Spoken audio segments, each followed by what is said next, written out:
Welcome ladies and gentlemen to my YouTube channel. Thank you so much for great support. For my returning viewers and my returning subscribers, I usually appreciate so much for great support always towards this great channel. So now things are not good at all because now our Treasury Cabinet Secretary John MBADI is coming out to state that he doesn't know what to do as resources are constrained. Na anaendelea kusema that Kenya is entering the month of June with a Kenyan shillings 97 billion hole that he didn't prepared for. So now what does really CS MBADI is trying to mean here? Because tuliambiwa at the first of the time ati ODM ili donate only the experts. So now ni kama the experts wameshindwa kufanya kazi because now tunaona the experts now are coming out to claim that they don't know what to do.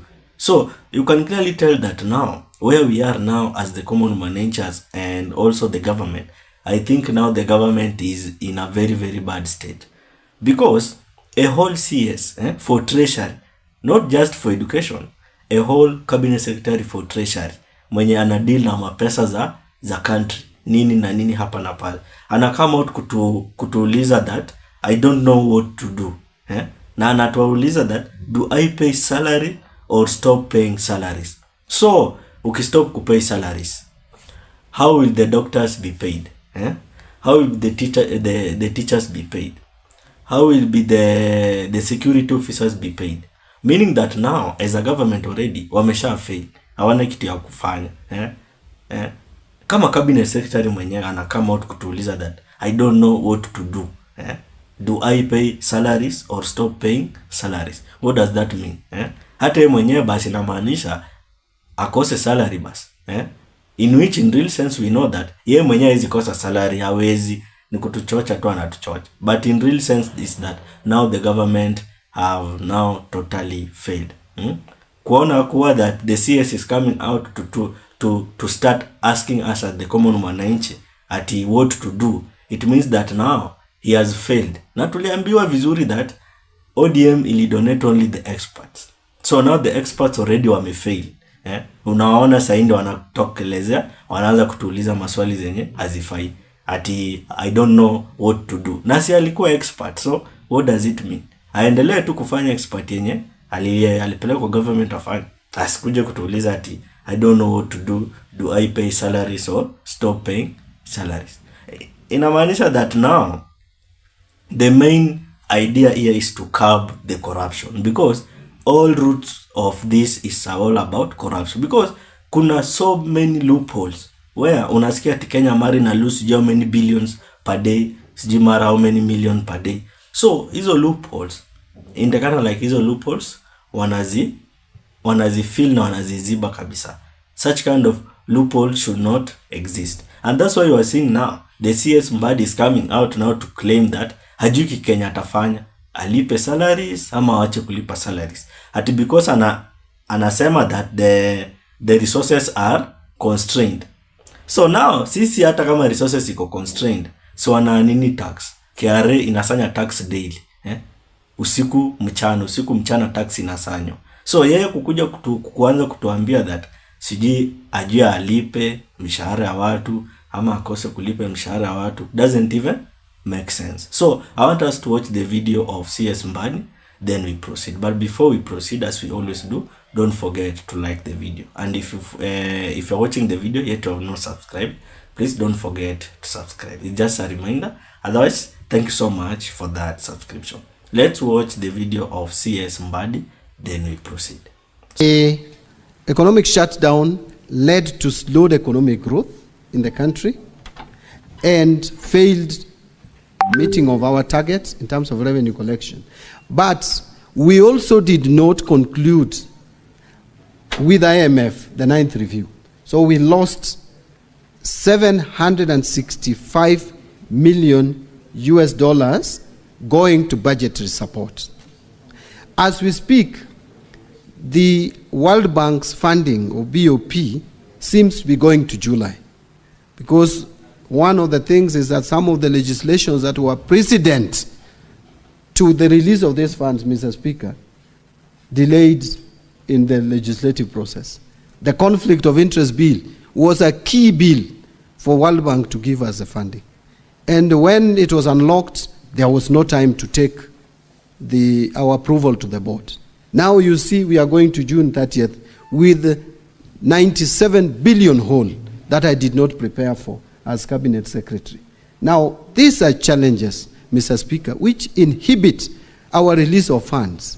Even when sometimes National Assembly puts pressure on me on CDF, I don't even know what to do because the resources are constrained and we have to balance needs. Do you pay salary or you release money to CDF and release money to counties? Do you pay salaries or you stop paying salaries? Those are questions that you have to ask. You have debts to pay. You must pay those debts. If you default, the implication for our economy is it's dire. Remember, as I conclude, Mr. Speaker, the reason why we have tried very hard to make sure that we meet our obligations. There were 6 countries that were mentioned in 2021 by IMF as candidates for restructuring, as candidates for default. 5 have defaulted. It's only Kenya which has survived. Angola has defaulted, Ethiopia has defaulted, Ghana has defaulted, Chad has defaulted, and Zambia has defaulted. 5 economies out of 6, only Kenya has survived. I would want to urge and request this Honorable House to help support me, support the government, support my ministry, so that we don't fall to where these our contemporaries are fallen. And I am confident we are not going to fall there. That is why sometimes you see some challenges, but we'll outlive these challenges, Mr. Speaker, with your cooperation. Thank you very much. So now, that video is clearly indication that now, as a treasury now, they have already failed. Because tuliambiwa at the first of the time, Ruto alituambia tio nini, alihitaji the experts. So now tunaona the experts now, wana sink na wanashindwa kufanya kazi. Because sasa watafanya aje, wakianza kutuuliza sijui nini ati nini. So here ideas is first. The first idea was stop kufund hizi luxuries zetu tunaona. Ruto anakimbia kwa convoy yake karibu sijui na gari ngapi. Imagine gari kama sijui 5, 10 kuendelea.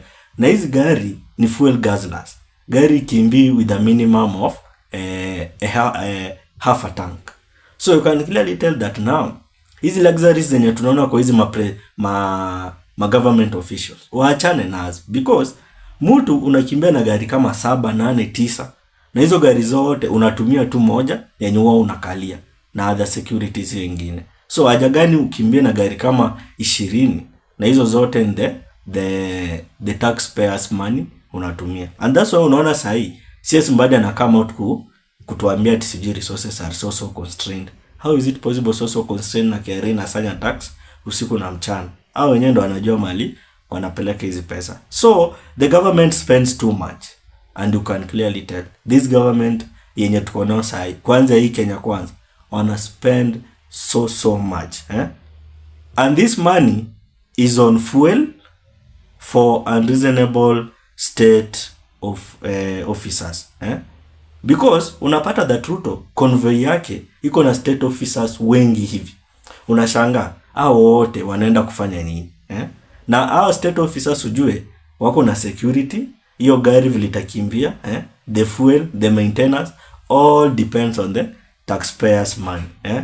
So the thing here is stop the unnecessary renovations and channel funds to where it can generate more taxes. Uliona pesa yenye ilikuwa imetengwa ku renovate the state house, pesa mingi sana, ilhali kuna shule zingine huko side za Siaya, kuna shule zingine huko side za Turkana zinapata capitation nyingine ya shule kidogo sana, while other money zimetengewa ku renovate the state house. And that's why now this government should channel funds to where it can generate more taxes. For example, subsidies in fuel would lead to increased productivity, because hii Kenya Kwanza vile iliingia kwa government walitoa so many subsidies on so many goods. Alitoa subsidy kwa fertilizers, alitoa subsidy kwa fuel, and that's why you are seeing now on the side of the fertilizers, hii hata hatuwezi ongelelea because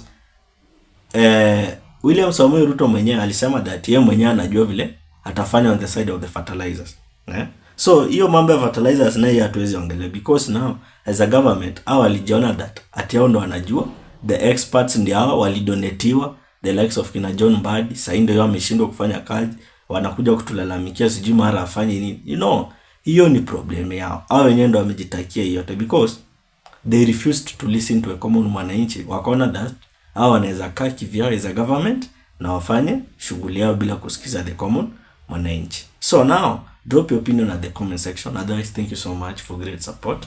Keep on subscribing, liking and sharing. Let's meet in another video.